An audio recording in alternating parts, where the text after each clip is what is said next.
Assalamualaikum warahmatullahi wabarakatuh.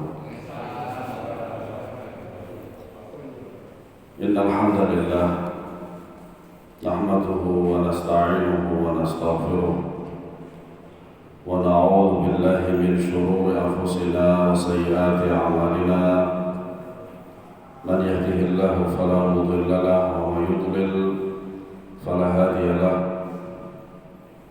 أشهد أن لا إله إلا الله وحده لا شريك له وأشهد أن محمدا عبده ورسوله. يا أيها الذين آمنوا اتقوا الله حق تقاته ولا تموتن إلا وأنتم مسلمون. يا أيها الناس اتقوا ربكم الذي خلقكم من نفس واحدة وخلق منها زوجها وبث منهما رجالا كثيرا ونساء واتقوا الله الذي تساءلون به والأرحام إن الله كان عليكم رقيبا. يا أيها الذين آمنوا اتقوا الله وقولوا قولا سديدا يصلح لكم أعمالكم ويغفر لكم ذنوبكم ومن يطع الله ورسوله فقد فاز فوزا عظيما. أما بعد فإن أصدق الحديث كتاب الله وخير الهدي هدي محمد صلى الله عليه وسلم وشر الأمور محدثاتها وكل محدثة بدعة وكل بدعة ضلالة وكل ضلالة في النار. Alhamdulillah, kita bersyukur kepada Allah Subhanahu wa Ta'ala dengan nikmatnya yang banyak. Kita tidak akan pernah bisa menghitung nikmat Allah Subhanahu wa Ta'ala. Allah Subhanahu wa Ta'ala berfirman, "Wa in ta'uddu ni'matallahi la tuhsuha."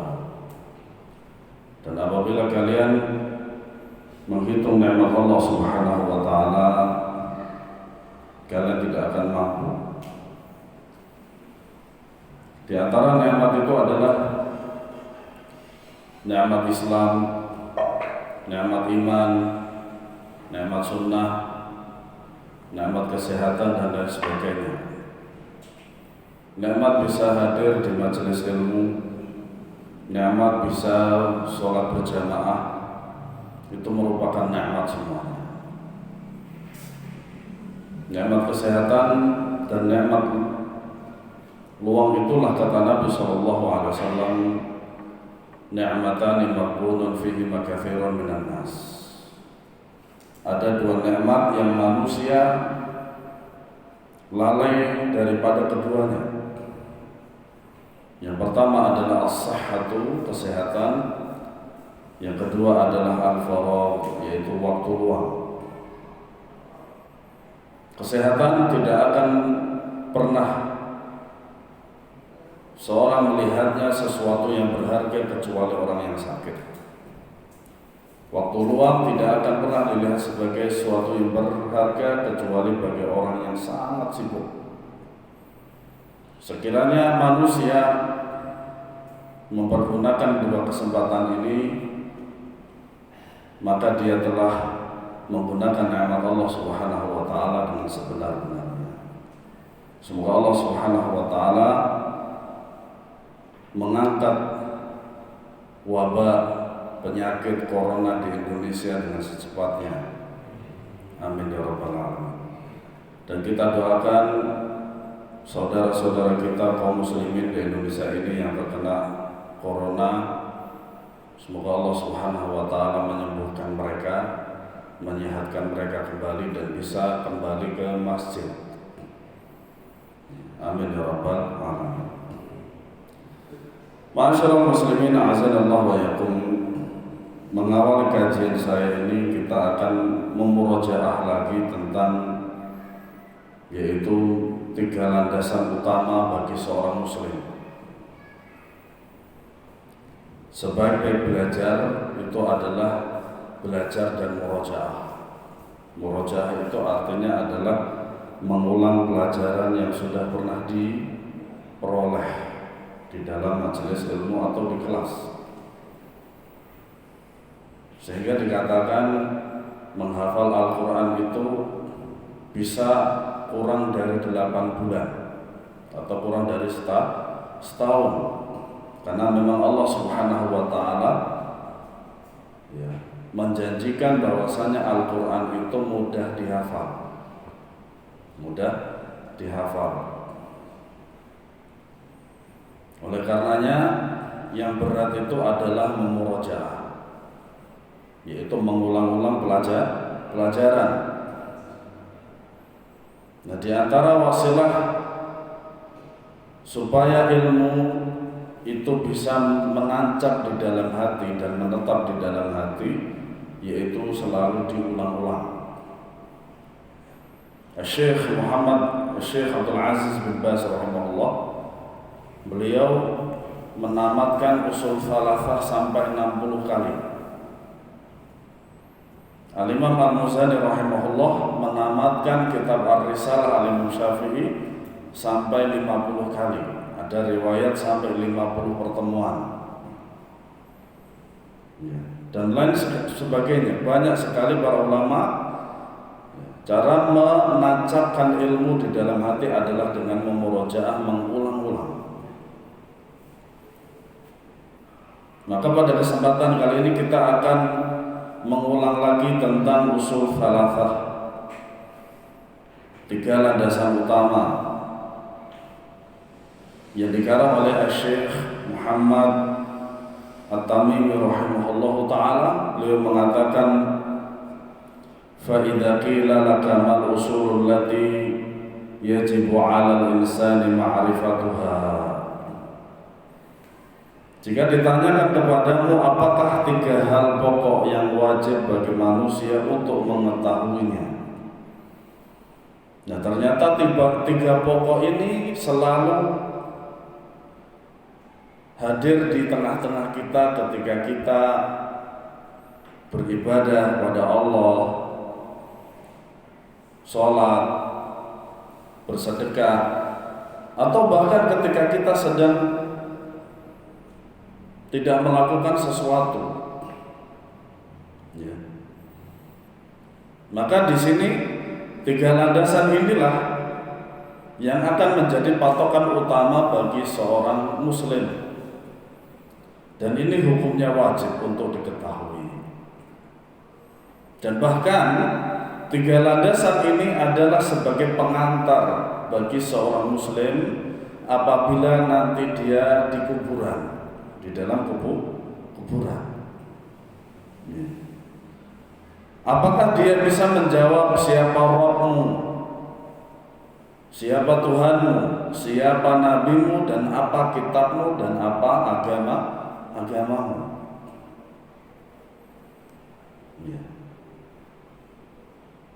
Nah, tadi saya jelaskan di antara salah satu supaya menancapnya ilmu itu adalah dengan memurajaah.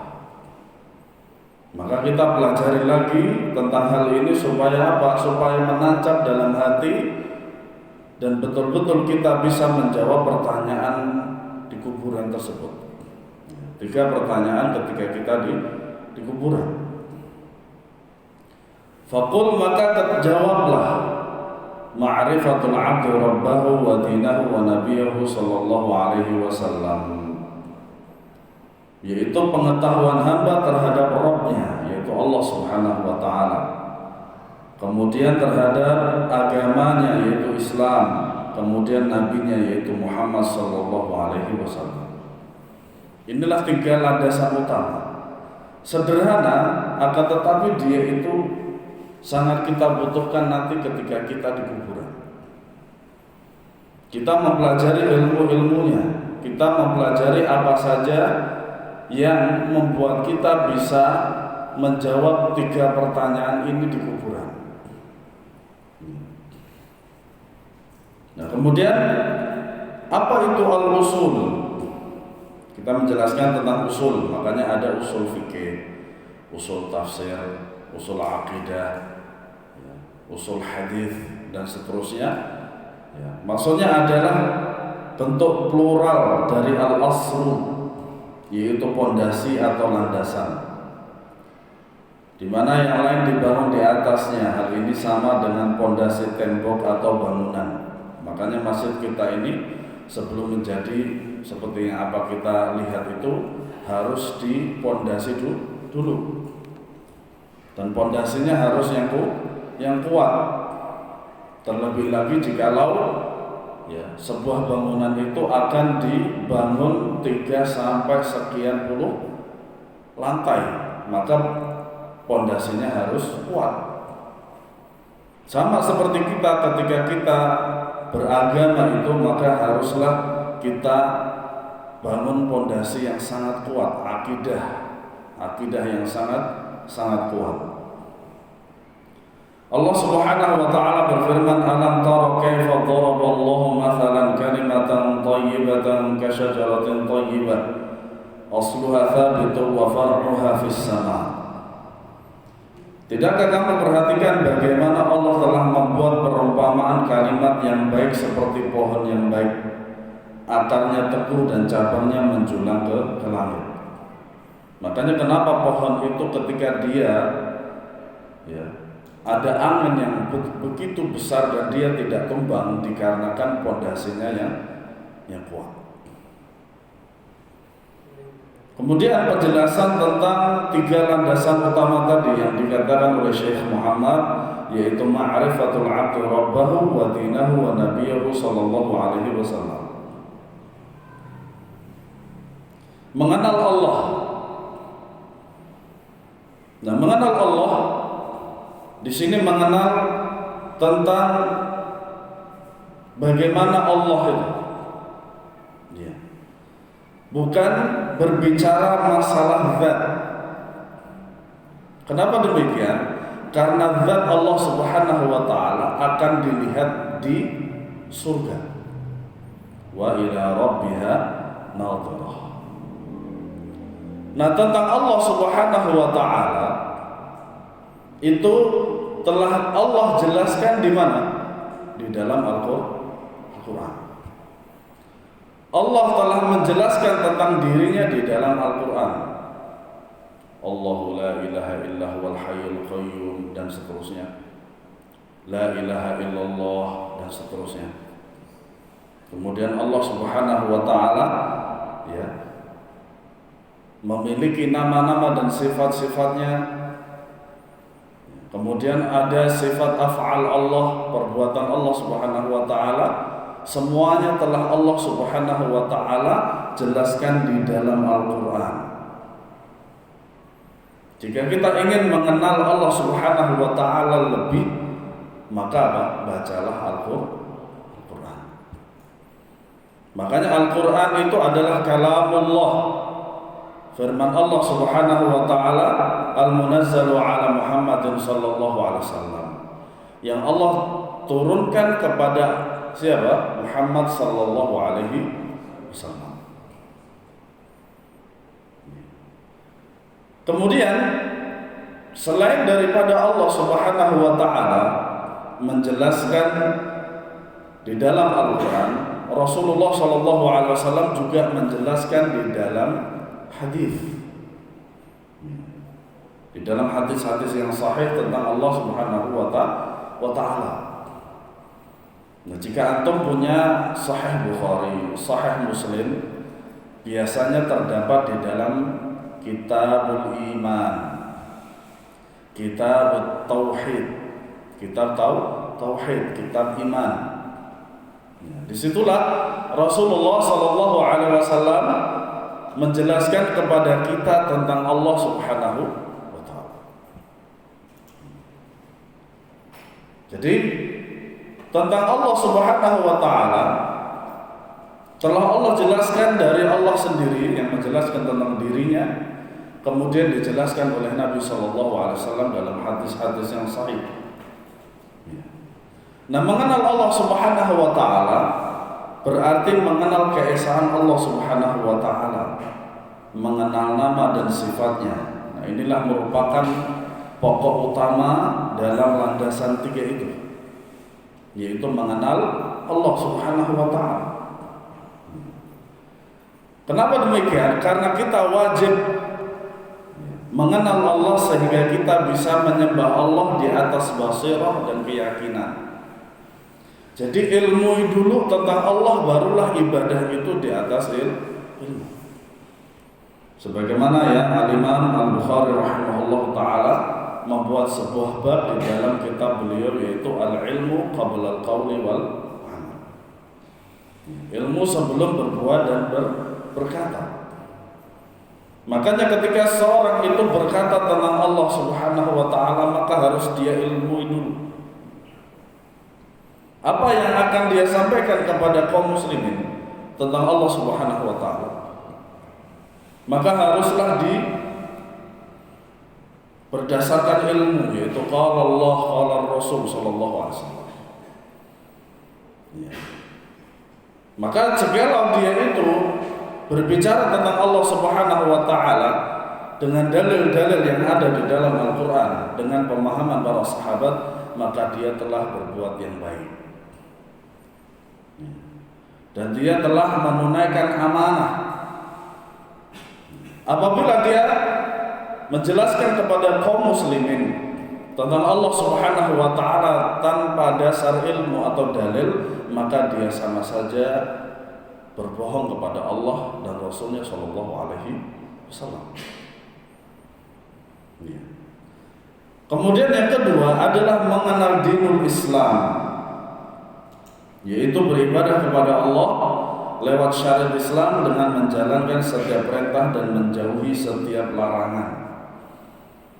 Makanya al-Islam, kata Syekh Muhammad rahimahullah ta'ala, al-istislamu huwa al-istislamu lillahi bit-tauhid. Islam itu adalah berserah diri kepada Allah dengan mentauhidkannya. Wal inqiyadu lahu bi-ta'ah, dengan meminta pertolongan kepada Allah dengan ketaatan. Makanya wasilah terbaik supaya kita mendapatkan pertolongan dari Allah adalah taat. Nah, pada zaman kita sekarang, yaitu yang corona mau 3 tahun ya, berjalan ya, belum selesai, ya diantaranya adalah taubat kepada Allah Subhanahu wa ta'ala. Zahara al-fasadu fil barri wal bahri bima kasabat aydin nas. Maka kita harus introspeksi diri, bisa jadi ini wabah ini karena kemaksiatan yang kita lakukan. Bukankah Allah Subhanahu wa ta'ala memberikan kita kemudahan dengan ketaatan, sebagaimana Allah Subhanahu wa ta'ala memberikan kita musibah karena maksiat. Wal bara'atu minasyirki wa ahlihi, dan berlepas diri daripada kesyirikan dan para pengikutnya. Itulah Islam yang dijelaskan oleh Syekh Muhammad rahimahullah ta'ala. Kemudian al-Islam rukunnya ada 5. Pertama syahadat la ilaha illallah dan syahadat Muhammadur Rasulullah. Kemudian salat, zakat, puasa dan haji. Nah, haji ini bagi yang mampu. Nah, kelima-limanya ini tidak boleh dipisahkan, harus semuanya. Tidak boleh hanya sekedar ya salat saja, yang lain tidak, maka tidak boleh. Namanya rukun. Di dalam salat saja rukun itu apabila ditinggalkan maka dia batal. Nah, terlebih lagi orang yang mentauhidkan Allah, yang mengatakan la ilaha illallah, tapi dia itu tidak membayar zakat, oleh Khalifah yang mulia Abu Bakar radhiyallahu anhu dia perangi. Beliau memerangi orang-orang yang murtad, tidak mau membayar zakat. Nah, kemudian yang ketiga adalah mengenal Nabi Muhammad sallallahu alaihi wasallam, karena beliau adalah wasitah perantara antara kita dan Allah. Makanya tentang ibadah dan syariat itu siapa yang lebih tahu? Rasulullah Shallallahu Alaihi Wasallam. Nah, perkara dunia siapakah yang tahu selain beliau, yaitu kita. Makanya beliau sallallahu alaihi wasallam bersabda, antum a'lamu bi umuri dunyakum. Kalian lebih tahu tentang perkara apa? Perkara dunia kalian. Makanya di antara konsekuensi daripada syahadat Muhammad Rasulullah SAW yaitu alla yu'badallahu illa bima syara'. Yaitu tidak beribadah kepada Allah Subhanahu wa taala kecuali dengan syariat yang datang dari beliau sallallahu alaihi wasallam. Itu konsekuensi daripada Muhammad Rasulullah. Makanya perkara yang baru yang kita kenal dengan bid'ah atau muhdats, perkara baru, itu sebenarnya adalah menghancurkan Muhammad Rasulullah, syahadat Muhammad Rasulullah. Kesyirikan menghancurkan syahadat la ilaha illallah, bid'ah itu adalah menghancurkan syahadat Muhammad Rasulullah SAW. Kemudian siapa yang mengenal tiga landasan utama itu tadi, mengenal Allah, agama dan nabinya, lalu mengamalkan konsekuensinya, maka ia akan dimudahkan oleh Allah menjawab pertanyaan kubur. Sebagaimana ayat yang disebutkan sebelumnya, yaitu yutsabbitullahu alladziina aamanu bil qawli tsabiti fil hayatid dunya wa fil akhirati wa yudhillu adh-dhalimina wa yaf'alu Allahu ma yasha'.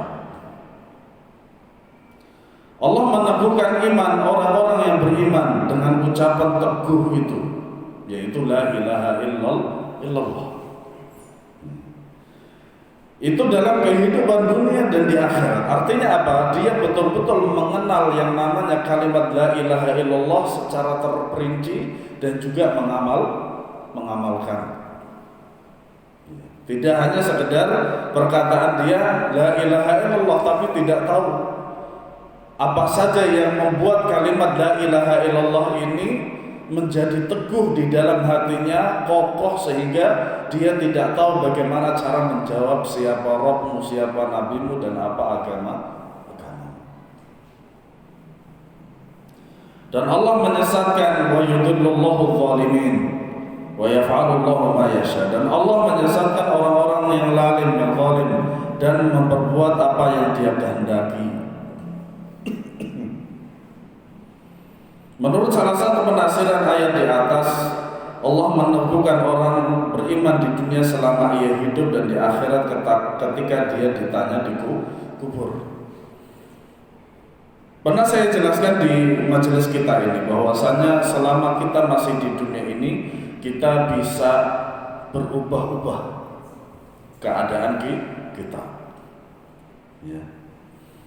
Keadaan apapun, muslim, kafir, munafik, musyrik, dan seterusnya. Tapi ketika di kuburan, pertanyaan inilah yang akan membawa kita ke surga atau ke neraka. Maka tidak ada keadaan yang lain kecuali dua keadaan itu tadi. Bisa menjawab pertanyaan ini calon ahli surga. Tidak bisa menjawab pertanyaan ini calon neraka, ahli neraka, dan itu selama-lamanya. Waliyadzubillah. Makanya kita pentingnya memurojaah yang seperti ini, mempelajari ini apa, supaya kita dimudahkan oleh Allah Subhanahu wa taala bisa menjawab pertanyaan tersebut. Al-Imam Al-Bukhari rahimahullah membawakan riwayat dari Al-Bara' bin Azib radhiyallahu anhu. Rasulullah sallallahu alaihi wasallam bersabda, "Al-muslimu idza su'ila fil qabri syahida an la ilaha illallah wa anna Muhammadar Rasulullah, fadzalika qawluhu yuthabbitu Allahu alladziina aamanu bil qawli tsabiti fil hayatid dunya wa fil akhirah." Nah, ini hadis ini yang dibawakan oleh Al-Imam Al-Bukhari ini merupakan tafsir daripada ayat tersebut. Seorang muslim jika ditanya di dalam kubur, ia bersaksi bahwa tidak ada sesembahan yang berhak disembah selain Allah dan Muhammad adalah utusan Allah. Itulah yang Allah katakan tadi, yaitu ayat apa? Ayat Ibrahim, ayat 27 surat Ibrahim. Apa saja yang perlu kita pelajari tentang la ilaha illallah? Di antaranya adalah rukun daripada la ilaha illallah. An-nafyu wal itsbat, penetapan dan peniadaan. Kemudian syarat la ilaha illallah, kemudian pembatal la ilaha illallah. Dari Abu Hurairah radhiyallahu anhu, Rasulullah sallallahu alaihi wasallam berkata mengenai firman Allah yang artinya Allah meneguhkan iman orang-orang yang beriman dengan ucapan yang teguh itu dalam kehidupan di dunia dan di akhirat. Beliau bersabda, "Dzaka idza qila lahu al-qabri man rabbuka wa ma dinuka wa man nabiyyuka fayaqulu rabbi Allah wa dinul Islam wa nabiy Muhammad ja'ana bil bayyinati min 'indillahi fa amara bihi wa saddaqtu fayuqalu lahu sadaqa ala ma 'ishta wa 'alaihi bitta wa 'alaihi taba'ath." Jika ditanyakan dalam kubur siapa Rabbmu dan apa agamamu, siapa nabimu, ia akan mengatakan Rabbu Allah, agamaku Islam, nabiku Muhammad. Ayat ini dan hadis ini sudah Allah Subhanahu wa taala dan Rasulnya sallallahu alaihi wasallam jelaskan kepada kita, dan sekarang saya sampaikan. Kemudian kita murojaah. Wallahu alam, apakah nanti di antara kita itu bisa menjawab pertanyaan ini? Wallahu alam. Tidak ada yang tahu. Makanya di sinilah faedahnya kita itu memurojaah pertanyaan ini sekaligus jawabannya. Allah dan Rasulnya Allah Subhanahu wa taala dan Rasulnya sallallahu alaihi wasallam sudah memberitahukan pertanyaan ini berikut jawabannya. Iya. Enggak ada pertanyaan itu terus kemudian dikasih jawaban, itu tidak ada kecuali 3 pertanyaan ini. Mungkin bagi kita ini sangat sederhana dan remeh sekali, tapi belum tentu kita itu bisa menjawab ini. Datang kepada kami penjelasan dari Allah, aku mengimani dan membenarkannya. Nah, ini diantara sikap kita, mengimani dan membenarkannya. Tentu saja harus dipelajari dulu. Pelajari dulu siapa Allah, siapa Muhammad SAW, dan apa itu Islam. Maka ada yang mengatakan kepadanya, kamu benar, dan hal ini engkau hidup, engkau mati, dan engkau dibangkitkan pada hari kiamat. Kebalikan daripada ini, sebagaimana yang dikatakan oleh Nabi SAW, idza qubira al-mayyitu aw qala ahadukum atahu malakani aswadani az-zarqan yuqalu li ahadihima al-munkar wal akharu an-nakir fayaqulani ma kunta taqulu fi hadha ar-rajul fayaqulu ma kana yaqulu wa Abdullah wa rasuluhu asyhadu an la ilaha illallah wa anna Muhammadan abduhu wa rasuluhu fayaqulani qad kunna na'lamu annaka taqulu hadha thumma yusahu lahu fi qabri 70 dira'an fi 70 thumma yunawwaru lahu fihi thumma yuqalu lahu thumma yaqul irji' ila ahli fa akhbirhum fayaqulani kam nam kana umatil arus alladhi la yuqiduhu illa ahabba ahlihi ilaihi hatta yab'athahu Allah min marja'ihi dhalik. Wa in kana munafiqan qala sami'tu an-nasa yaqulu fa qultu mithlahu la adri fayaqulani qad kunna na'lamu annaka taqulu dhalika fayuqalu lil ardi ilta'imi 'alayhi falyata'im 'alayhi fatakhtalifu fiha adla'uhu fala yazalu fiha mu'adzaban hatta yab'athahu Allah min marja'ihi dhalik. Apabila mayit atau salah seorang dari kalian sudah dikuburkan, ia akan didatangi 2 malaikat hitam dan putih. Salah satunya mungkar dan salah satunya nakir. Tapi di sini tidak dijelaskan apakah mungkar itu hitam atau biru. Karena hadisnya secara umum. Kalau secara umum seperti itu tidak bisa dikhususkan. Keduanya berkata, apa pendapatmu tentang orang ini, yaitu Nabi Muhammad SAW? Maka ia menjawab sebagaimana ketika di dunia, yaitu Abdullah dan Rasulullah Subhanahu wa taala. Aku bersaksi bahwa tiada sesembahan yang berhak disembah kecuali Allah. Aku bersaksi bahwa Muhammad adalah utusan Allah. Kemudian keduanya berkata, kami telah mengetahui bahwa kamu dahulu telah mengatakan itu. Kemudian kuburannya diperluas 70 kali 70 hasta dan diberi penerangan. Nah, ini bagi orang yang bisa menjawab pertanyaan tersebut. Ketika dia bisa menjawab pertanyaan tersebut, nikmat di kuburan. Dan bisa jadi dia akan sampai kepada surga Allah Subhanahu wa taala. Semoga Allah Subhanahu wa taala memudahkan kita menjawab pertanyaan itu. Tidurlah, dia menjawab, aku mau pulang ke rumah untuk memberitahu keluarga. Nah, inilah di antara faedah mempelajari tauhid. Ya. Sampai keluarga pun juga akan kena cipratannya seperti itu. Faedahnya daripada tauhid. Ya. Keduanya berkata, tidurlah sebagaimana tidurnya pengantin baru. Pengantin baru. Tidak ada yang dapat membangunkannya kecuali orang yang paling dicintainya sampai Allah membangkitkannya dari tempat tidurnya tersebut. Ini keadaan pertama bagi orang yang bisa menjawab 3 pertanyaan tersebut. Apabila meninggal orang-orang munafik, wal'iyadzubillah, ia menjawab, aku mendengar orang yang mengatakan, aku pun mengikutinya dan saya tidak tahu. Nah, ini bagi orang yang tidak mempelajari man rabbuka wa man nabiyuka wa ma dinuka. Keduanya berkata, kami berdua sungguh sudah mengetahui bahwa kamu dulunya mengatakan itu. Dikatakan kepada bumi, himpitlah dia. Maka dihimpitlah jenazah tersebut sampai tulang rusuknya berserakan, dan ia akan selalu merasakan azab sampai Allah bangkitkan ke tempat tidurnya tersebut. Riwayat hadis Tirmidzi nomor 1071, Al-Hafidz Abu Thahir mengatakan sanad hadis ini hasan. Nah, Ma'asyiral muslimin azanallahu wa iyyakum. Inilah perlu saya sampaikan lagi dan kita murajaah lagi tentang usul falafah ini. Ya, usul falafah. Pentingnya kita mengenal Allah Subhanahu wa taala. Di dalam Al-Qur'an semuanya sudah dijelaskan. Makanya istilah kita adalah dengan akidah.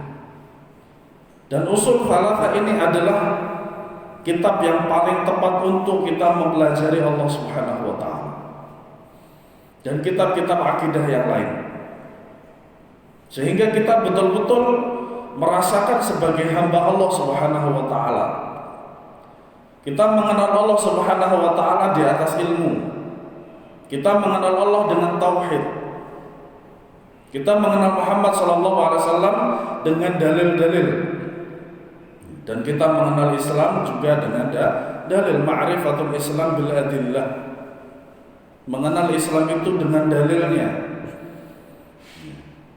Terutama tentang mengenal Allah Subhanahu wa taala, Rabb kita, Tuhan kita selain sekalian alam.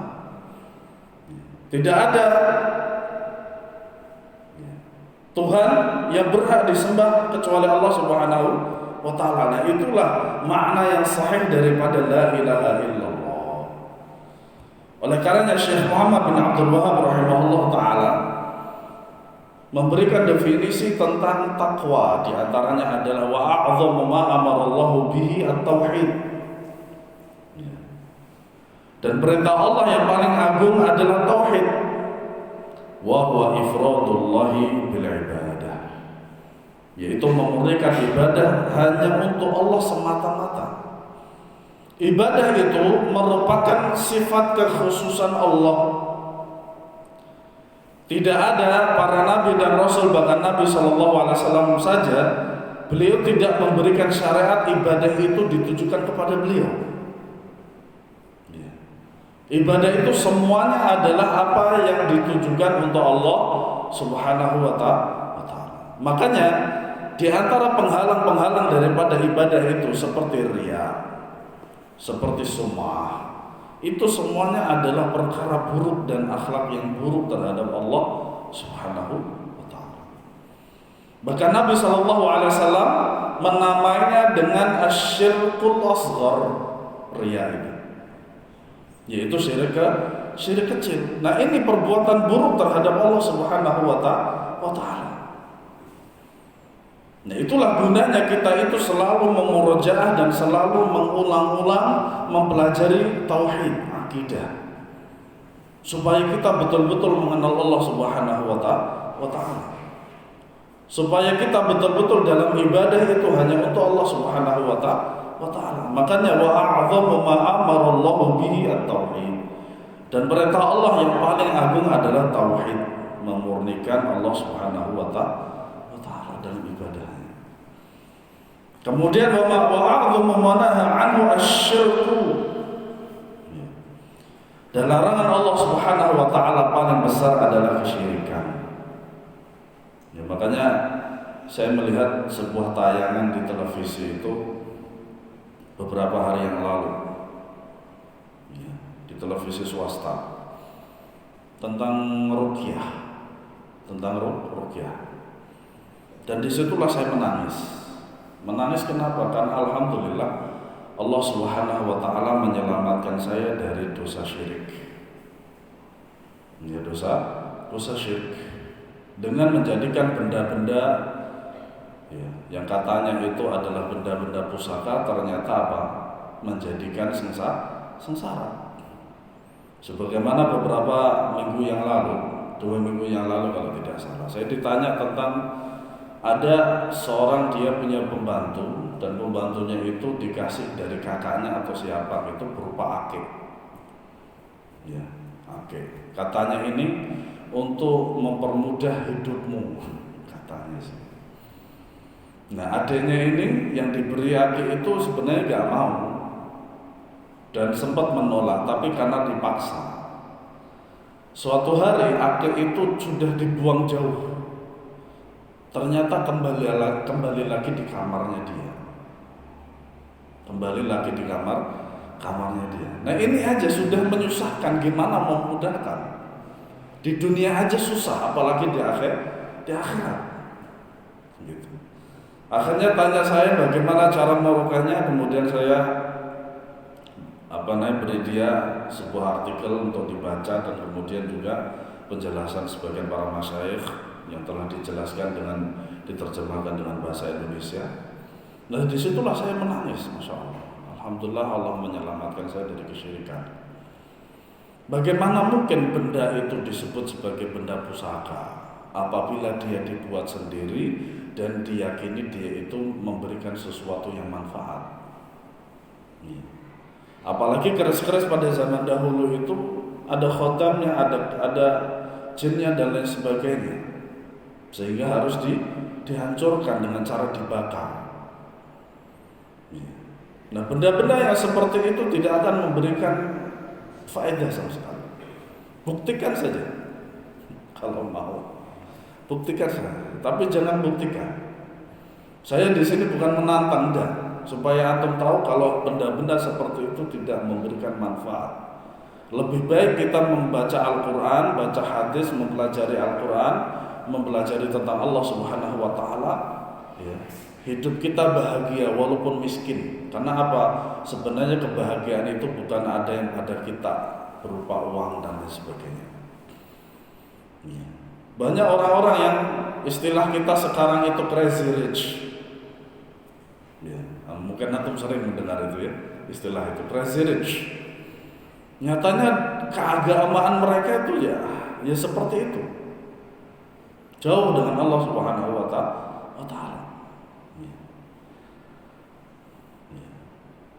Saya melihat itu yang namanya tayangan itu seperti itu. Ternyata apa?